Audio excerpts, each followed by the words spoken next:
Thank you for joining me today. My name is Pat Cameron, and I'll be your host for today's webinar on replacing your legacy scheduler for better batch job scheduling. Some people think batch jobs aren't really needed anymore, but fortunately or unfortunately, a lot of things do need to be done in that batch mode, and an enterprise scheduler can help you do that quickly and easily, and I'll talk about some of the reasons for that, some of the requirements. Like I said, my name is Pat Cameron. I've been with Help Systems almost 18 years. I can't believe that. I was an operations manager in my previous life, so I feel the pain of any of you that are in operations, and you'll be affected mostly, I think, by any kind of changes to a scheduler that take place. So this is what we're going to talk about today. First of all, why replace any kind of a legacy scheduler that you have? Why replace multiple schedulers that you might have? A lot of the customers that I talk to are running maybe Windows Task Scheduler along with cron, and also some proprietary schedulers that come with their applications. What's the point in consolidation? We'll talk about that. And then how to migrate to a new job scheduler. That can be the most painful part of making that move, and we want to make that easier for you. So I've got a couple of examples of how we can move your jobs from an existing scheduler into our Automate Schedule product. And then I'm going to go online and talk about our Automate Schedule product. I'll show it to you live, and I think I'll probably do a little migration for you too. I've got a couple of files that we've got. I'll show you what we do to the files of the current scheduler that you might have, how we make some changes to that in our conversion process, and then how you can easily import those into Automate Schedule and get on with your work. So I guess the first question is, why replace a legacy scheduler at all? And I kind of am a believer in, if it ain't broke, you know, kind of leave it alone. I know when I was managing operations, you didn't want to be first ever, and you do want to be kind of careful about making changes, especially to your production environment and that enterprise scheduler or those job schedulers that are managing your production environments day to day and all night long as well.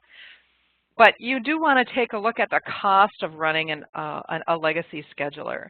Often the maintenance costs go up over time, and so you want to be able to balance that. You'll also want to take a look at what new features are out there. A lot of changes, people are running their operations in the cloud, or maybe you've got a hybrid, and you want to make sure that your scheduler is compatible with that environment. A lot of web services available for applications now, and additional integration with new applications that you might be running. The other thing you might want to look at is mobile capabilities.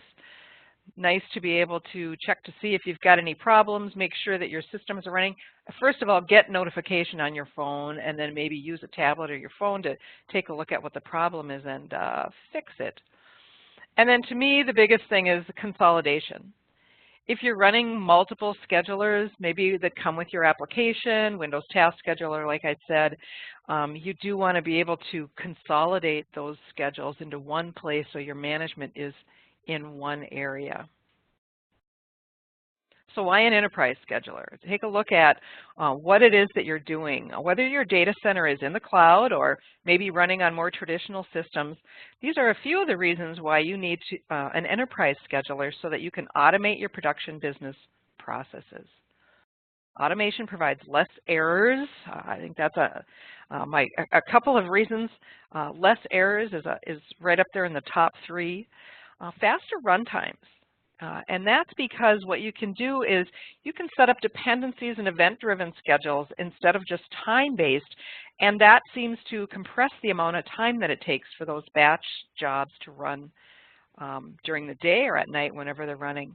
And then another thing is the enterprise scheduler will provide you with documentation for your auditors that you need, and also documentation of the schedules themselves. I'm not very good at documenting anything, to be honest, and to have that documentation kind of built into the scheduler is really a great help.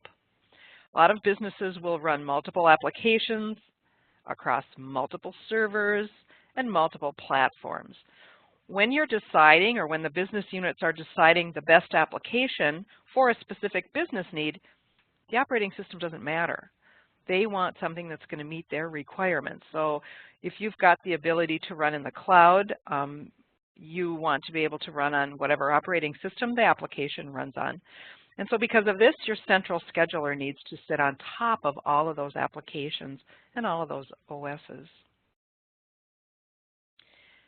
Cross-system dependencies. Dependencies can include a lot of different types of events. Job completions, probably one of the most common. As soon as this job 1 completes, I want to start job 2. What we've found recently in the last 5 years or more is that file transfers, file creations, file changes are huge drivers of production schedules. As soon as that file comes in, I want to be able to process it and get that order processed and get it back to the customer. You also might want to be able to run some type of error recovery. So if a job fails, in addition to maybe notifying someone, opening a help desk ticket, I want to be able to run some type of an error recovery process as well. A lot of these errors, a lot of dependencies are handled manually, unfortunately, and somebody's watching for a file. Or if you're not kind of monitoring your systems, you are using maybe expensive and rare developers' time to write scripts that will handle those resource dependencies. This really isn't the best use of their valuable time, and it should be used for improving and maintaining your business applications, not your scheduler. I think one of the most important reasons for having an enterprise scheduler is to free up your staff so that they can work on new projects instead of working on those day-to-day tasks. Automate those day-to-days. That's why we've got computers to do that for us. So how do you manage all of those disparate systems that you might have? Whether they're in the cloud or on-premise, or maybe you've got some kind of a hybrid, how much time is really spent managing them or managing processes that cross different platforms? Trying to manage those disparate systems can also lead to a lot of fire putting out of as well. These are some of the few reasons, or a few of the reasons, that you need an enterprise scheduler so that you can automate those production business processes. Have you ever had to rerun month end? Do you have to go in or log in on month end to make sure that things are running? That's usually the most complicated schedule that there is. Without an enterprise scheduler, it's really difficult to avoid errors. If there's no central scheduler, jobs or tasks might run before their prereqs are met, or maybe they run in the wrong order because of timing issues across those multiple servers, etc. And that's going to put you in a position to maybe miss an SLA. Like I said earlier, there's always a need for process documentation and exception reporting. Auditors need that type of information. And if it's got to be pulled together maybe at month end or quarter end or even just annually, it's very difficult to pull all of that information together when you don't have a central scheduler, some type of a central documentation repository. Regulators require audit and exception reporting, and again, without a central repository, you can spend hours finding that information. You don't want to have to monitor the schedule for errors or delays. Again, we've got computers can do that for us. So when you're deciding on a new scheduler or a consolidated enterprise scheduler, these are the key areas that you need to take a look at in order to get the right decision for you. And I really believe that you need to be driving that decision. Don't let your vendors push you. So you need to come up with those requirements in advance. So what would be your business requirements for an enterprise scheduler? These would include such items as what business applications are you running? Do you need, what's your ETL system? What's your ERP system? SAP, for example, Informatica. There are hundreds of them out there, and they're large and small. And is also, are they generic, or are they specific to your industry? Again, thousands of applications out there. So take a look at your applications and then work with your vendors to see which of those tasks can be scheduled or can be automated. What tasks run on some type of a schedule or some type of a rotation, daily, weekly, monthly. In addition, you might have some ad hoc type tasks that need to be done. But instead of having to enter a bunch of parameters to run that, wouldn't it be nice to just have one click, go ahead and have that report generate or have that task run when you need it to run, kind of on an ad hoc type of a schedule. So create a vision of what a perfect world would look like when you create your RFP that you're going to be sending out to vendors. And in that RFP, I would always recommend creating two different categories, need to have and nice to have. But make sure that you have them in there. The nice to haves are great to help you with, again, your vision of the future and what that operations area will look like. Once you've got that RFP or that list in place, it's going to help you quickly kind of weed out vendors scheduling products that don't have your need to have requirements. Keep in mind that these interfaces don't need to be specific for each application, but you do need a more generic interface like a web service call or some type of a command line interface so that your scheduler can talk to the application that you've purchased. The other thing to keep in mind is get buy-in to that automation project from other stakeholders, such as your business unit staff as well as managers, and that's going to help in the exception of the decision to change, again, which is probably the most difficult decision to make. To me, that final decision really needs to be in the hands of the operations staff, who are typically the owners of the scheduler. They are the ones that are responsible for day-to-day operations running smoothly and running on time. Whatever tools they need to provide that service to the business community should be up to them for the final decision, but some assistance when implementing will no doubt be needed from the various business units.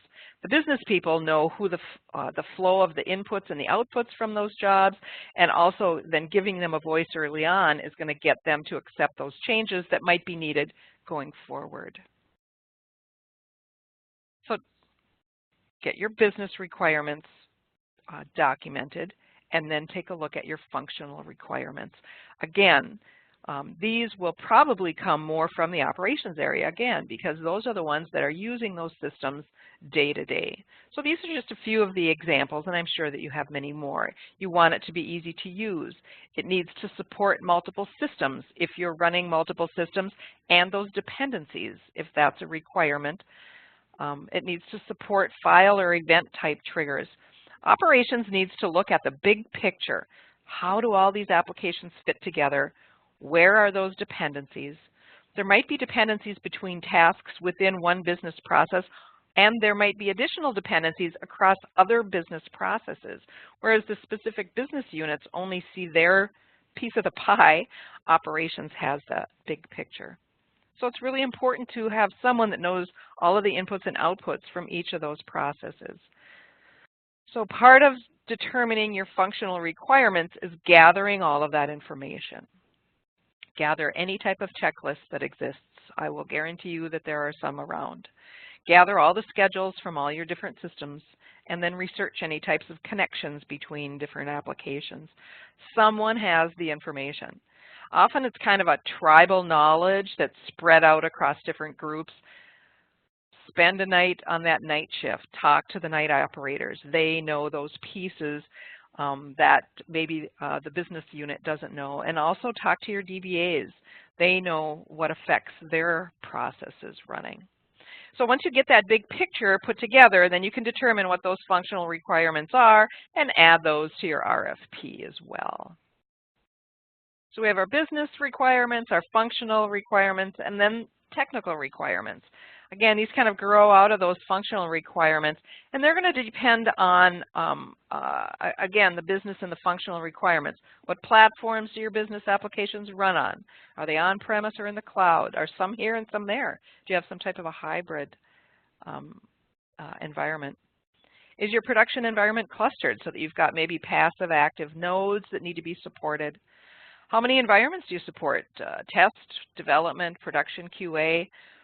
That usually depends on how much in-house development you're doing, the size of the organization, and then other regulations regarding testing in production environments. Everybody's kind of unique in that area. I've seen lots of different iterations of these environments. And you're going to need an enterprise scheduler that can support whatever your environment is. Also, determine your security policies so that your requirements are spelled out, as well as any audit and change management requirements that your production environment has. What type of access will various groups need to the scheduler, change, view, or exclude? Are you a multi-tenant service provider who needs to keep all the clients in separate environments? Does your enterprise scheduler need to support that type of environment? Or is all the scheduling and monitoring done by one group? Lots of different options out there. Do you need to report to auditors about the success or failures or exceptions in your production processes? If so, all of the required documentation needs to be part of that scheduler's reporting functions. So reach out to your auditors for some of those requirements as well. And then notification requirements. Who supports what applications? How can they be notified of events that need their attention? And then the help desk. How does the help desk create tickets? And can those tickets be automated? As much of those day-to-day operations areas that can be automated, the better off you'll be as well. And then last, but certainly not least, are budget requirements. And so with the budget requirements, absolutely the cost of the software, the annual maintenance, what are the implementation costs, but make sure that you take into account some of those soft costs that are caused by downtime. And remember that downtime doesn't mean that the whole system is down. To the business units, it might be just a report is late, and then they're shopping online while they wait for their information. It might be just an application that's down, so that maybe that ETL file load didn't get processed the night before. So sometimes it's difficult to determine exactly what the costs of those downtimes are.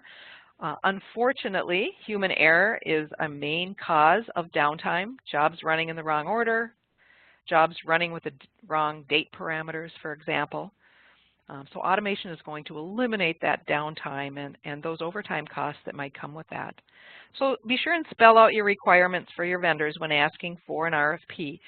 You don't need to give them the budget number, but make sure that they include all of the costs associated with the implementation of that product, not just the initial purchase price.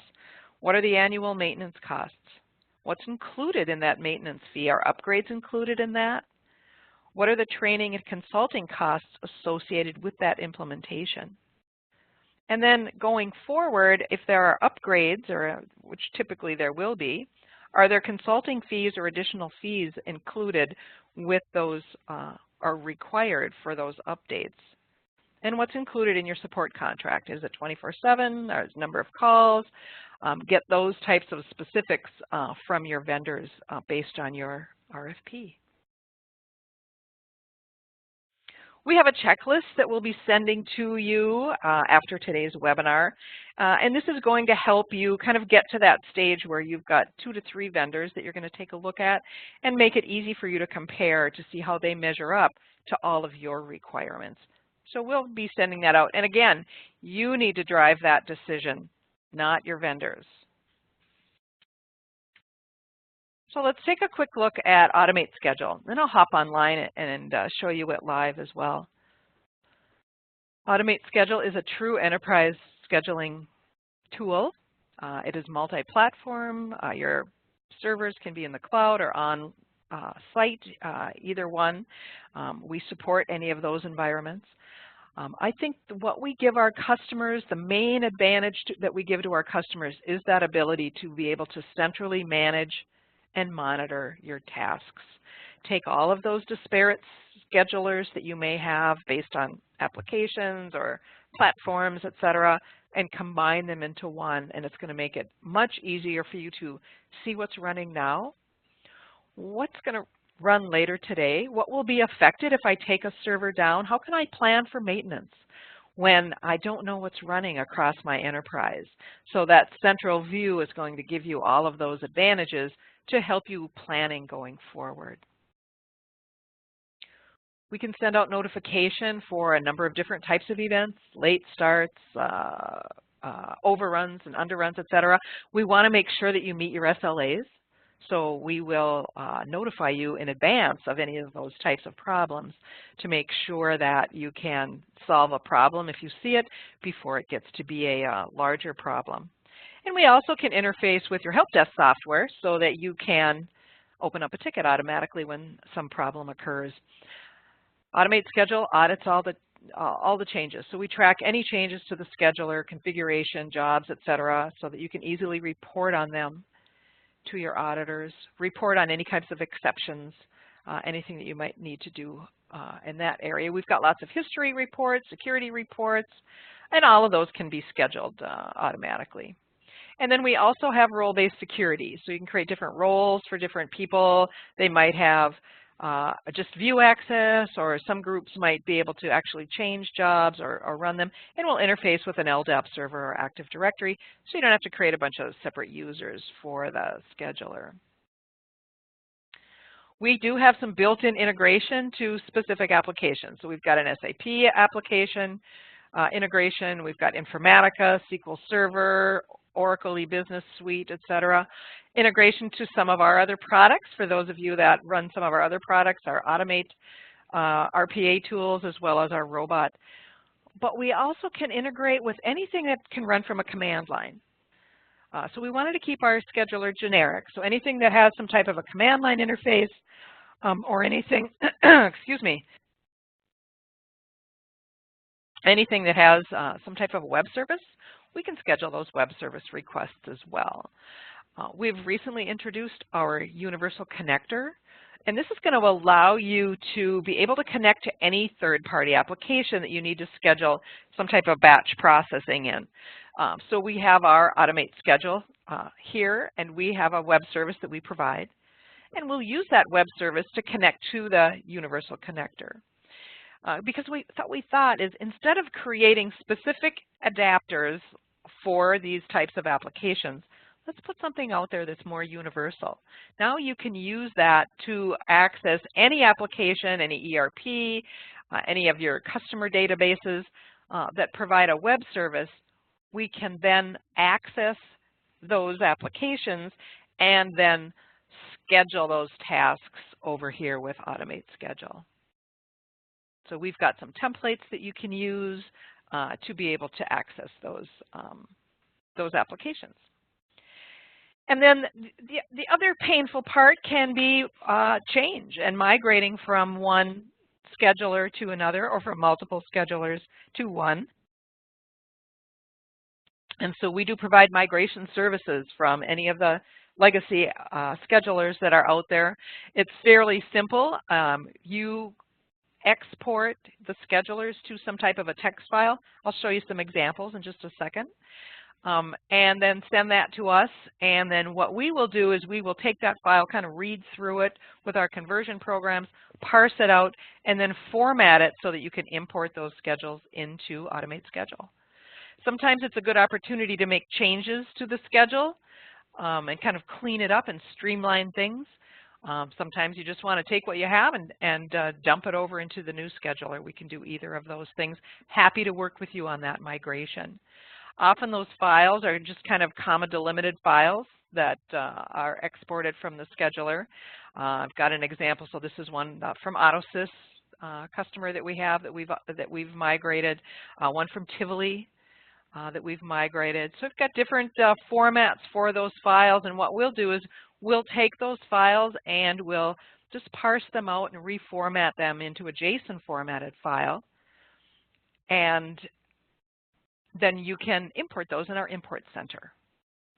Okay, so keep that in mind. We're happy to help. Of course, we're happy to help with that movement from one scheduler to another. So it's not such a huge project. So I'm going to go online and show you a few things in the scheduler. I see we've just got a few minutes left. Let me bring that up. I'll run an import for you so I can show you how we can do that. So this is one of my test systems that I've got. I don't have a whole lot running on it. You can see I've just got a trial license on here. But this is what the interface looks like for Automate Schedule, and this is the home screen when you log in. You can see here you've got some green lights and red lights letting you know the kind of the health of the system right now. All of the management is through these drop-down menu options. So here we've got job history, different event history. Of course, computers are great at storing history, and you determine how much history you want to keep. Here's where you can set up individual jobs, or you can create suites of jobs that might run together in a group. Different types of dependencies can be set up there. Our objects menu these are global objects that are created once and then shared by multiple jobs. Environments, these would be maybe the service accounts jobs are running under, calendars, holiday calendars, fiscal calendars, etc., notification lists. Here you can set some interfaces to other applications. At my FTP server, we've got a built-in FTP function, other remote servers and web server definitions, etc. So these are a one-time setup and then used by multiple jobs.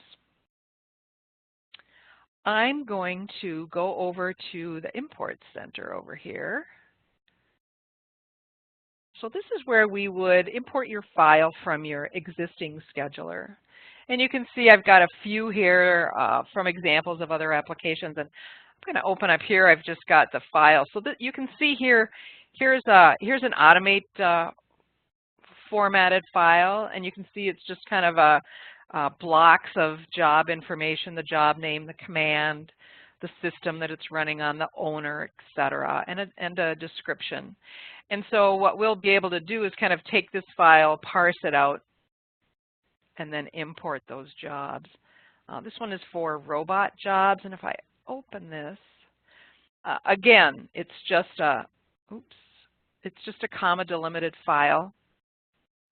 And so what we do is we take that file and we parse it out, close that up, and then create a JSON formatted file if I open it. So this is what that robot file looks like now instead of just a string of comma delimited. But you can see here's the job, and here we've got the job name. And then these are all the different parameters that are included in our job setup. And so, you know, again, as we read through the file, we will read from it. Here we're keeping, what do we got here, 30 days of history. So we've pulled that in. Which emails to send, etc. So we can get all of that information. Here's the agent environment that it's running. Here's the actual command string that's being run. And so we pull that information in. The target, so this is the system that it's running on, so the name of the server, etc., any kind of output. And then here's the schedule, run Friday, Monday, Saturday, Sunday, etc. So we created those, and then that's the time. So we just kind of reformat that file, put it on our server, and then what we can do, so we can see the files that are out there. I'm just going to go in here and I'm going to import that job schedules. It'll read through the file. We can import them all on hold. And that's important to know because you don't want to have to like turn a switch and all of a sudden start running your jobs in Automate Schedule. You want to have that project and kind of phase those jobs in. I'm going to add a tag on here just for today's webinar. As you can see, I've got lots of other jobs. I've done this a few times, tested this, this import. And here you can see we're looking at, we've got 14 jobs that will be created. We do have a duplicate object and an agent environment that already exists, and that's fine. I'm just going to write over the existing one. So here if I correct import, and I'll say, yep, go ahead and replace the existing items. What Schedule does is it goes out and it builds all those individual jobs for me. Adds the schedules, adds any dependencies that there might be. And so here you can see we created 14 jobs and we overwrote that one agent environment. I'm going to click here and I'm going to take a look at those jobs. All right. So this is what a job looks like in Schedule. This is the name of the job. This is the description. This is the server that it's running on. You can see these are all held, and so they're not going to run. Some of these guys are scheduled, and so we imported the schedule. Some are reactive, and that means that they have some type of a dependency. Now, if I want to see what that dependency is, I can right-click on here and look at the prerequisite status. And it shows me that TDS-07 needs to wait for TDS-06. And when it completes, then it's okay to run that job. So again, we will get all that information for you. And then one last thing that I wanted to show you before I leave is how can I get a nice view of those dependencies? So I'm going to just hop here to our job flow diagrams. We've got a number of different analysis tools that you can use. I'll create one real quickly. So I'll use my same, put a tag on here. So I've got kind of an empty desktop here, and what I want to do is I want to insert some jobs into this flowchart so I can see what those dependencies are. I'm not going to use that one. I'm going to use this webinar tag, which is going to bring up just those jobs that I just created. And what I'll do is I'll just drag this over here onto the desktop. And now because all of my dependencies are built in, see these green arrows? This will show me any prerequisites. This will show me any dependent jobs. So if I click on that, I can see here that there are no dependent jobs on this TDS-08. But if I click on this prerequisite, here I've got all of my dependencies imported from that migration file. TDS-01. So 100 starts off, and this one has got a schedule.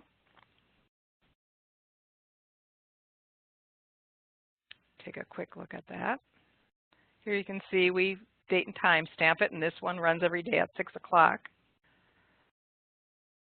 But if we look at the next job, it's going to just be unscheduled. See that? So it just has a dependency on this first job here.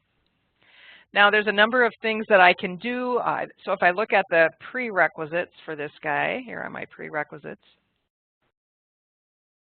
TDS 101 is waiting for TSD 100.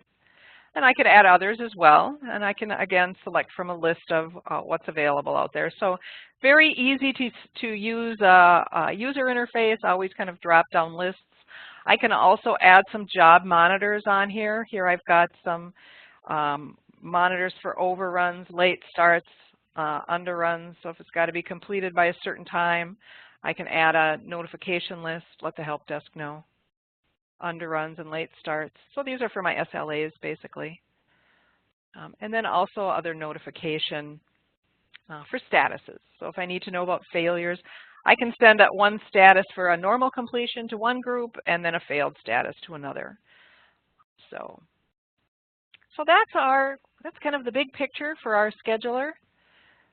As you can see, kind of easy to use, also very functional, and easy to move from one scheduler to, well, I won't say easy to move from one schedule to another. It will be a project, but we've got a lot of tools that we can use to help you move to our Automate schedule. All right, that's all that I have to show you today. If anyone has any questions, you can send them to me over on the right-hand side of the screen. A couple of questions here have come in. Somebody's just asking about the recording, and we will be sending that recording out after today's session.